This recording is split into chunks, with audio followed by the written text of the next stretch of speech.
So sa ngayon po, ang hinihintay na lang po natin ay yung proseso po ng pag-aaral para nga po mapirmahan na yung ito pong consolidated bill na nabalangkas po ng parehong House at Senado.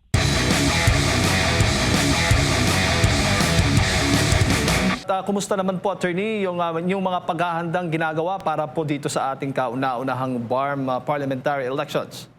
Kahapon nga po, Sir Jay, Sir Admar, ginanap po yung isa muli sa nakasanayan na ng COMELEC na update sa ating mga citizens, our media at lalong-lalo na po sa stakeholders kung saan inilahad po natin yung mga timelines habang hinihintay po natin tuluyang maisabatas po yung pong nakabimbing ngayon sa ating pong lehislatura, no?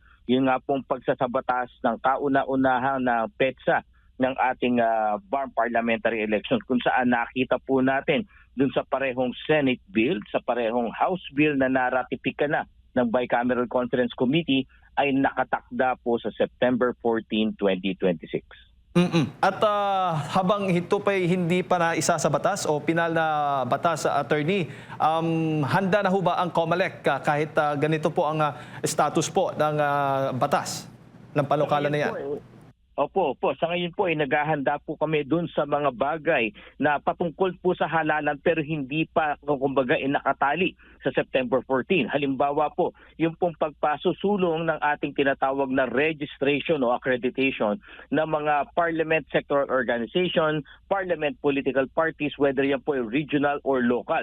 Ito po ay binuksan ng COMELEC noong March 27 at ito po ay susulong, in-extend pa nga po namin hanggang April 6 dahil nagkaroon po ng mga pagbabago doon sa requirements ayon sa Bangsamoro Electoral Code. Kung matatandaan nyo po, nung nakaraan, sana kung matutuloy na sana tayo nung para sa October 13 na BARM Parliament at sana ulit nung March 30, meron na po tayong nakita at na-register na 7 regional parliament political parties na meron po nag-comply doon sa minimum requirement sa Bangsamoro Electoral Code na at least 10,000 members at iba pa, pati na rin po yung mga sectoral organizations umabot sa around 190. Ngunit dahil nga po sa Bangsamoro Autonomy Act 88 na nagkaroon ng maraming pagbabago sa kanilang electoral code, muling dinuksan ng COMELEC ang accreditation at registration ng mga nasabing organisasyon na magko-comply doon din sa mga bagong requirements at tinakda ng kanilang mismong code. At automated po ito, tama, Attorney, ang magaganap na BARM parliamentary elections. At gaano po karami yung mga iboboto?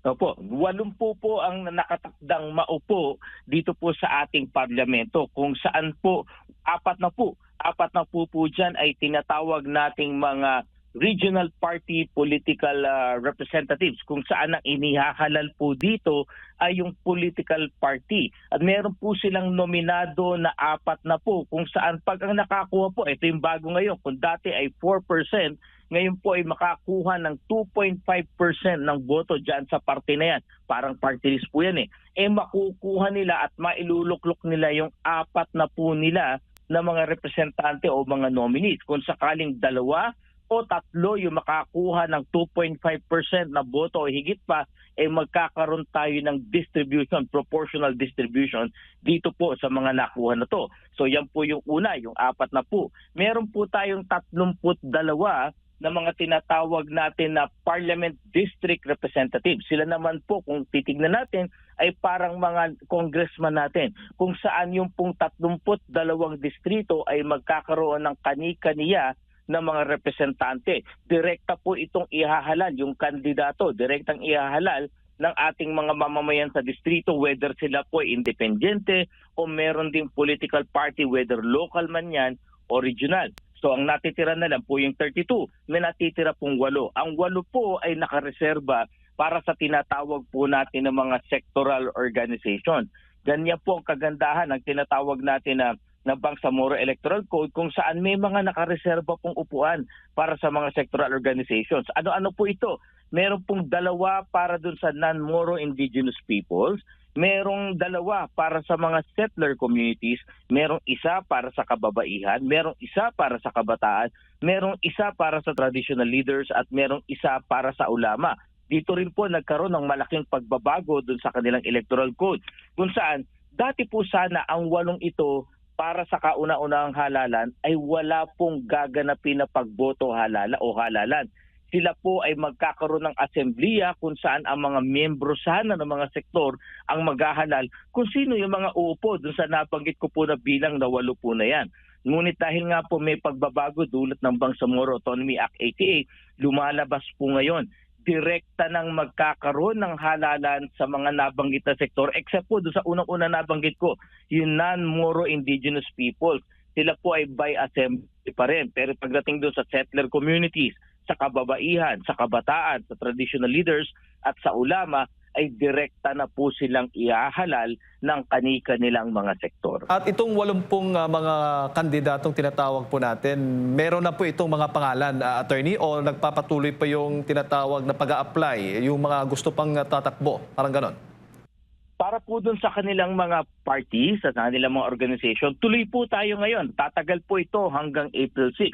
Magkakaroon din po tayo ng period kung saan magkakaroon ng filing ng Certificate of Candidacy. Ito po yung mangyayari kapag ganap na pong naging batas yung ating House Bill at yung Senate Bill na niratifika nga po ng Bicameral Conference Committee. So pag nagtakda po tayo sa period po na yan ng filing ng COC, doon po natin malalaman sino-sino ang magiging kandidato sa mga posisyon po na yan. Opo, gaano ho kahaba yung preparasyon na gagawin po ninyo, attorney, once na maisabatas na po itong House Bill at Senate Bill versions po ng, para po dito sa parliamentary elections ng BARM?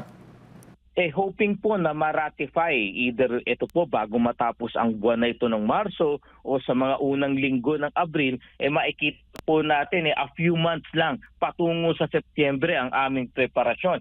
Kung matatandaan din po natin, ayon po dun sa mga batas na maaring lagdaan ng ating Pangulo, ito po ay automated elections. Ganito po. So ang paghahanda po ng COMELEC ay para sa isang automated election system kung saan diyan po magsisimula yan. Pag na-fix na po yung date ng halalan, ay isasama na po natin sa configuration at customization ng programa. Unang-una, yung mga distrito. Ganyan ka-importante. Tandaan po natin, nagkaroon ng pagbabago sa distrito. Ikalawa, magkakaroon po ng pag-configure ng mga tinatawag natin na kandidato. At pangatlo, magkakaroon po tayo ng disenyo ng balota. At gaya nga po ng naitambad ni Chairman Garcia kahapon, nung tinignan namin, sa unang pagtataya, baka umabot po ng mahigit 1 metro yung ating balota. Ito po hindi uubra. Magdudulot po ito na maraming problema. Bagamat nakikita namin na maari pa rin basahin ng ACM natin yung balota na yan, pero magdudulot po ito ng operational problem tulad ng magja-jam, masyadong mahaba, baka po magdulot ng crumpling dun sa loob ng ballot box. Hindi susulong ang balota, mapipilitang iangat yung cover, itutulak pa ng mga teacher o ng mga electoral boards yung balota, baka pagmula pa po ng issue. So ang nakita po naming technical solution dito ay hatiin sa dalawa ang balota kung saan yung isa po ay para sa mga sectoral organizations na ngayon nakikita namin mga around 190 na, baka dumami pa po yan. So baka po talagang ganun karami ang mga kandidato para lamang doon po sa 6 na posisyon na nabanggit ko na sektor.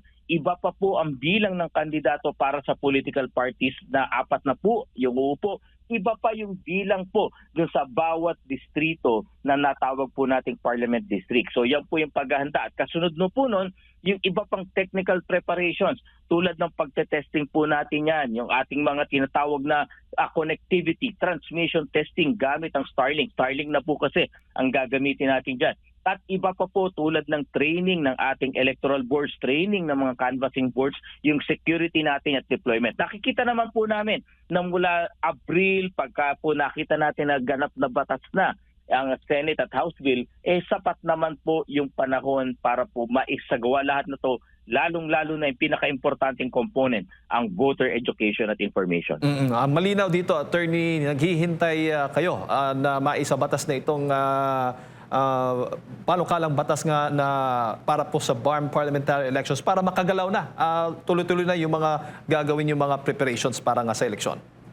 Opo, dahil alam naman po natin na babatay po sa PETSA, sa pagiging sigurado ng halalan, yung pong lahat ng paghahanda ng COMELEC.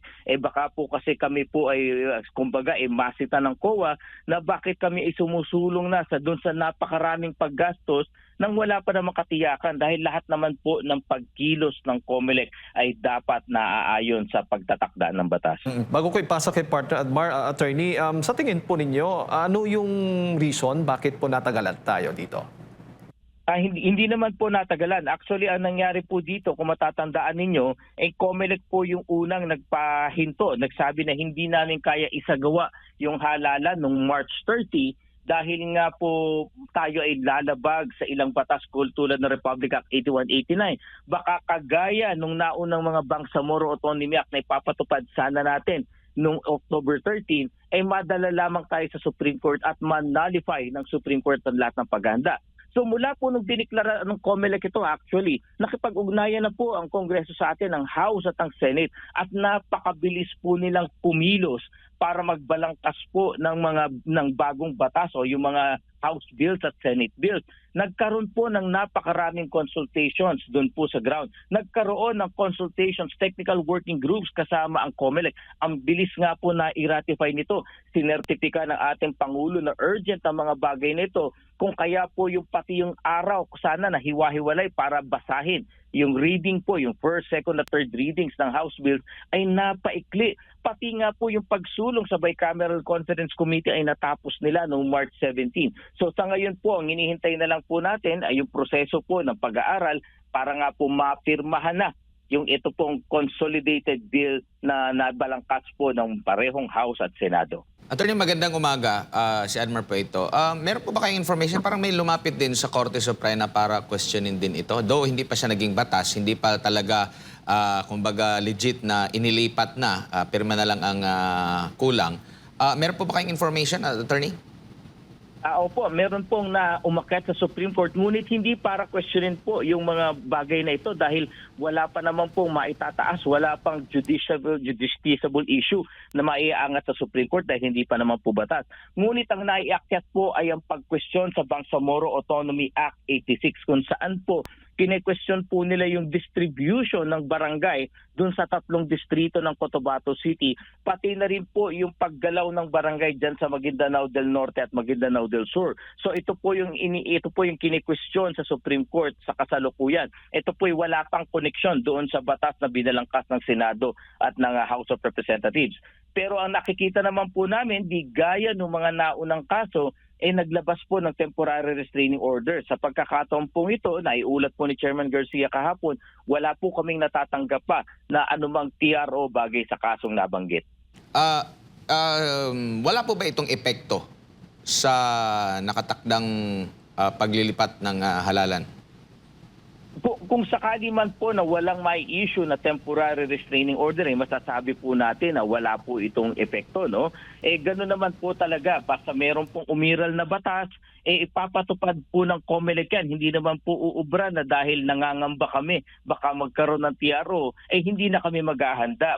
Mauubusan po kami ng sapat na oras na hindi na namin mababalik kung ganyan po ang magiging pamantayan natin. Bagkos isa-isang banda po, talagang kailangan namin dahil mandato po ng COMELEC na magpatupad. Kaya once na magkaroon po ng batas patungkol dito, talaga pong kikilusan ng COMELEC tuloy ang paghahanda. And by the way po, natapos ng Bicameral Conference Committee ang pagreratifika doon sa parehong version ng House at ng Senate. Nito pong March 17 lamang, naiakyat na po ito sa ating ehekutibo. Kaya nga po, napakabilis ng pagkilos ng parehong houses ng ating Kongreso. Pero sa tingin nyo po, sa pananaw nyo po, ito yung dahilan kung bakit hindi pa napirmahan ang naturang panukalang batas dahil nga po dito sa panibagong kautusan ng Korte Suprema? Hindi naman po, wala pa pangalawa po, wala po pag-uutos pa ang Korte Suprema. Meron lang pong umakyat, meron po nagsampa ng kaso at ang kinasuhan po nila ay yung parlamento dahil kine-question po nila yung pagdedistrito, yung muling pagdedistrito na inutos ng Supreme Court na gawin pong muli. So wala naman po kaming nakikita pa sa ngayon na epekto ito. At kung sakali man po kung yung ginagawa nilang issue dahil ang nababanggit po muli sa amin ay parang gerrymandering, ningin naman po namin hindi maapektuhan ng ibang bahagi ng ating Bangsamoro dahil iilan lang naman po, barangay lang po yung na-question po nila at kung sakali ay yung pong sa Cotabato City lamang. Opo, sakali naman po na mailipat na ang halalan sa Setyembre, after po niyan, ano po ang next na halalan? Kasabay na po ng halalan natin na regular sa buong Pilipinas? Opo, yun po ang inaasahan natin dahil sa parehong batas na pagkasunduan po ng ating mga senador at ng ating mga miyembro ng House of Representatives na magiging termino po nila. So mahalal po sila ng September 14, mapoproklama sa mga susunod na araw. After that, ang kanilang termino ay magsisimula ng noon ng October 30, 2026 at tatagal at magtatapos po ng June 10, 2031. So ang mangyayari po dito, magkakaroon po tayo ng halalan muli, national at local elections ng Mayo 2031. Pagka ganun po, kasabay na po sila dito sa halalan na ito. Yung po ang maganda, naging synchronized na. Bagamat medyo kakaiba, unique yung kauna-una ang halalan. Ganun naman po lagi, no? Sa simula, pero sa susunod na halalan po, sa 2031, kasabay na po sila sa paghahalal ng iba pa nating national at local na mga opisyal. Opo, clarify ko lang kasi ang is ilipat sa September ngayong taon. Hindi po ba ang next na halalan natin regular sa national is 2028? Bakit po kaya 2031 yung next na halalan ng BARM na gagawin ngayon pong taon na ito? Dahil malalabag po natin ang kanilang organic law pati na rin ang kanilang electoral code. Kung wala po, hindi man lang aabot ng 3 taon ang kanilang termino. So kung makikita nyo po, ihahalal sila kung itutuloy po yan ng September 14 at magtatapos po ng Hunyo ng 2028 ang kanilang termino. Wala po halos 2 taon ito. Ito po ay paglabag doon sa mga itinatakda ng ilang batas. Kaya po para wag malabag ito, minabuti po ng ating Senado at ng Kongreso na habaan yung kanilang termino na masapat po yung minimum term of office na tinatawag natin and at the same time doon sa susunod na halalan maisabay na po dito sa ating national at local elections. Kasi kung gagawin naman po nilang eksaktong 3 taon, magkakaroon po tayo ng halalan muli sa 2039. Malalabag din po yung isa pang probisyon ng tinakda ng kanilang organic law at ng kanilang electoral code na sana yung susunod na halalan pagkatapos ng kauna-unahan ay nakasynchronize na sa ating national at local elections. Opo, ano naman ang kaibahan nito pong organic law na nababanggit niyo po, attorney, doon sa nangyari din na barangay elections, hindi po ba na-question din yon na mababa yung termino, hindi na nga umaabot ng 3 termino. May pagkakaiba dito ba sa organic law, dito sa existing natin na batas din sa election, sa regular na mga sa barangay election, attorney? Magkaiba po. Yung kauna-una ko ang nababanggit niyo po yung Republic Act 11935 kung saan po inilipat ng ating Kongreso yung petsa ng halalan, inilipat po ito. Ito po ay na-struck down ng Supreme Court as unconstitutional sa kadahilan ng pong yung mga sinupply na dahilan, yung election fatigue at iba pa, ay hindi daw po sapat na dahilan para galawin ang halalan. Yan po yung sinasabi ng Supreme Court. Sa pagkakataon naman po ito sa serye ng kaganapan, hindi po yung naging dahilan lamang yung pag-urong at pag-urong. Kung titignan po natin yung una, yung ating pong Republic Act 12123, iniurong po sana yung halalan from May 2025 ng October 13, 2025 din dahil sa seguridad. Ang layunin po nun ay sana po magkaroon ng pagtutok ating buong pamahalaan sa pamumuno ng COMELEC doon sa seguridad patungo sa halalan. Ngunit hindi po yung batas na yan mismo ang na-question. Ang na-question po kasi ay yung pagdidistrito. Nagkaroon po kasi ng paggalaw dyan sa Bangsamoro kung saan nilipat-lipat nila ang kanilang mga munisipalidad at mga syudad. Meron nga po mga barangay pa. Nagkaroon ng pagbabago at yun po yung mismong naging dahilan kung bakit nagkaroon po ng desisyon ng Supreme Court na mali ang pagdidistrito at dahil dyan hindi pwedeng ituloy ang halalan dyan sa October 13. Hindi po yung mismong Republic Act. Lilinawin po natin yan. Yung Republic Act po na yan ay i-amenda, i-appeal nitong panibago sana ng House at Consolidated House at Senate Bill na naritipika na ng Bicameral Conference Committee. Doon naman po sa ating batas sa ating barangay at SK elections may konting pagkakahawig din, ano? Dati po, di ba, na-struck down yan, ngayon nagkaroon na po ng desisyon naman do sa Republic Act 12232 na urong at nalipat muli ang halalan ng barangay sa November 2, hindi sa kadahilanan na kung ano paman, kundi ang pag-fix ng kanilang termino. This time, 4 na taon na po ang bawat termino, term of office ng barangay officials at sangguniang kabataan officials. So may pagkakaiba kung saang banda na struck down ng Supreme Court, ngunit pagdating po doon sa fixing ng term at sa kadahilanan ay may pagkakahawig po. So nakikita po namin na hindi na po ito maki-question dahil nga po sumasang-ayon na, except sabi nga po natin, na pag-usapan natin kanina, ay yung baka dun sa pagdidistrito. Sa ilan lang naman pong distrito, hindi sa kabuuan ng BARM. Attorney, clarify ko lang, kailan po ulit yung barangay elections? September 14, 2026 po kung maisa sa batas po ang ating bill mula sa Bicameral Conference Committee. I mean, barangay elections po yan? Barangay po, apologies po. Opo. November 2, 2026 po. Opo, so mga ilang buwan lang yung pagitan po sa BARM at itong barangay elections. Kakayanin naman po? Ay kaya po, kasi kung matatandaan niyo po, Sir Jade, Sir Admar, maaga po naghanda ang COMELEC para sa barangay at sangguniang kabataan elections in anticipation nga po ng pagsasagawa namin ng BARM elections. Yung pong nauna doon sa mga rehistrado ng botante para sa barangay at yung nakita po namin na nasa database na namin ng mga SK na around 23 million ballots para sa kanila, yung sa atin po sa barangay around 70 million ballots, nauna na po namin na-imprenta yan. At pangalawa po, manual elections naman po ang barangay at SK elections, so hindi ganun po kabusisi ang paghahanda. Ikalawa, yung pong sumusulong tayo ng registration ngayon na magtatapos sa May 18. Kung sino man po ang mga bagong rehistrado dyan at yung mga na-reactivate, sila na lang po yung idadagdag namin ay imprenta. At dahil nga po manual elections to, maliit na balota, mas madaling klase ng papel, mas mabilis pong matatapos ng COMELEC. Wala po tayong iintindihing technical o mga transmission na paghahanda. So sabi naman po namin, batay sa amin din pagtataya, kakayanin po kahit medyo halos isang buwang mahigit lamang ang pagitan ng dalawang halalan. And clarify ko lang po ulit, 4 na taon na po yung termino. So after ngayong halalan sa November, ang next halalan natin ay sa 2030 para sa barangay? Tama po kayo, 4 na taon na po na maari po magkaroon ng 2 re-elections. 3 po yung para sa ating mga barangay officials, ngunit para naman po sa SK, isang termino lamang po sila. Okay. Sa mga nakalipas na mga halalan po natin, malimit po na dyan po sa BARM ay na under ng areas of concern, no? Tuwing halalan po.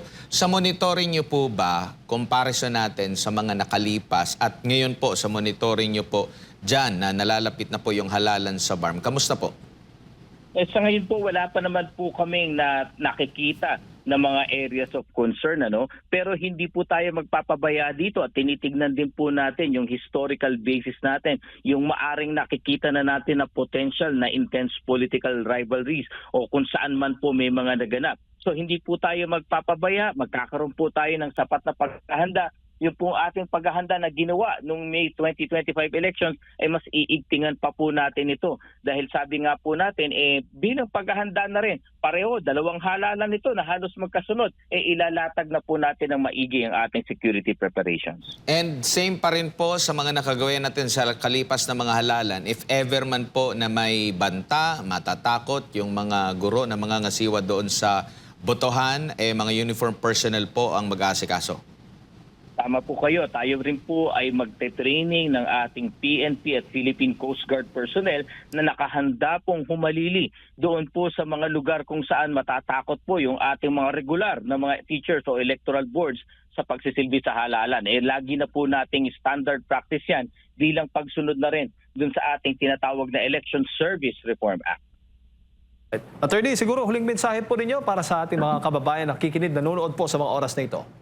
Ay una po ay pagbati ng Eid al-Fitr al-Mubarak sa ating mga kababayan po na Muslim dyan po sa Bangsamoro Autonomous Region in Muslim Mindanao. Kasama ninyo po ang COMELEC na naghahangad na maisagawa na ang ating halalan para sa kauna-unahang parliamentary elections ninyo. Ito ay pagsusulong ng lahat ng peace efforts at pagsasakatuparan ng otonomiya ng Bangsamoro na nakasaad po sa ating saligang batas. At nakikita po natin sa tulong ng ating Kongreso, ng Senado at ng House of Representatives ay mabilis, napakabilis na nabalangkas po yung batas na naka-enroll na po ngayon sa ating Pangulo kung saan itinatakda na nga po ang pinakahahangad nating halalan sa September 14, 2026, nagkaroon ng pag-fix ng elections bilang pagsunod na rin po sa term of office na nakasaad sa inyong electoral code. Sana po tulungan po ninyo ang COMELEC dahil pagka ito po ay nasa batas na, tuloy-tuloy na po yung mga proyekto na gagawin ng COMELEC. Kailangan makarating po sa lahat ng kababayan natin